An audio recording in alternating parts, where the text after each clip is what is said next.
Hey, this is Joel Hoekstra, and you're listening to Joel Hoekstra's 13.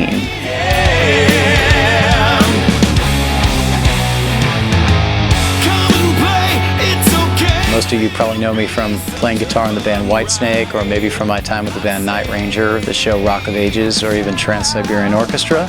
But I have a new project called Joel Hoekstra's 13 coming out on Frontiers Records, and I'm going to tell you a little bit about it. Well, I had 3 solo albums that I put out years ago that are mainly instrumental guitar records.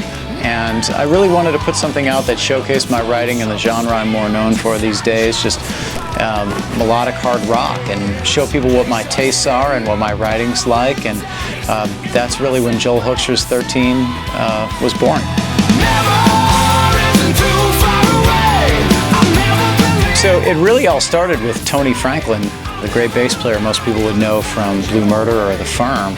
Tony and I had worked on another project together, and I asked him if he'd be up for doing something just straight ahead rock, vocal stuff. Tony was on board, so I was honored to have him.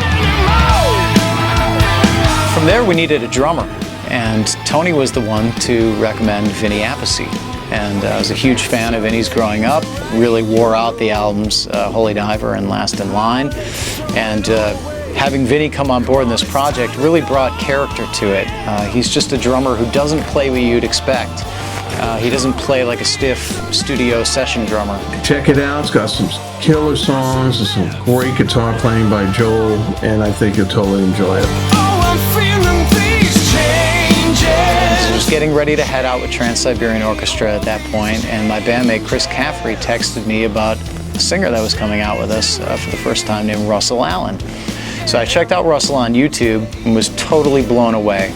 He could sing that Dio style, but can also sing the Paul Rodgers or Lou Gramm style. I mean, he really could just do it all.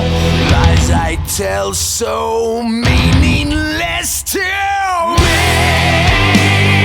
I've always been a fan of records where the lead singer just doesn't do all of the background vocals, and I decided to call in a favor from my friend Jeff Scott Soto, who's obviously one of the best singers in the business, and I was very thankful, and it shows what an egoless, just terrific friend Jeff is to be willing to sing background on the songs. And I think Joel Hoekstra's 13 is going to really blow some minds. I long for the day.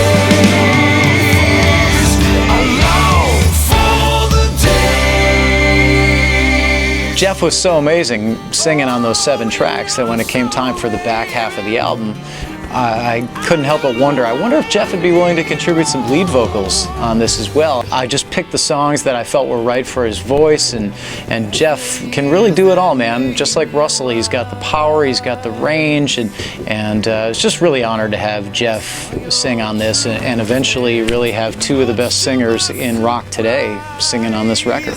Never would you be there in the end. But I still felt a need for a keyboard player. I felt like there was a need for some different textures and opportunities to fill the gaps and present an opportunity for a second soloist in spots. And asked Derek Sherinian if he was interested. Derek's work with Dream Theater and Black Country Communion and Joe Bonamassa, I mean, speaks for itself. Everything he played was right, and the solos that he does have, he rips.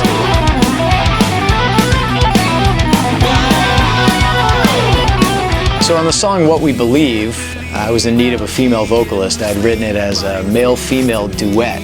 I asked my TSO bandmate Chloe Lowry, when I got back the initial vocal take, her first take, my jaw hit the floor. I was like, this is just going to be too cool. Love will fill the air we breathe. The lyrics are really important to me on the record. A couple years ago, I was at a crossroads professionally and personally, and just wanted to make some changes in terms of what I was doing with my life to get where I felt like I needed to go. So whether it be fantasy-based or reality-based, these songs are all about eliminating the obstacles that keep us from our destiny or where we want to head. I think that's something everybody can relate to. There's nowhere to run. Say goodbye to the sun. So I hope you guys all dig Dying to Live. I put a lot into it in terms of playing and writing. I think you should definitely dig the musicians on it. It's a stellar lineup. I hope you dig the tunes, and thank you so much in advance for the support.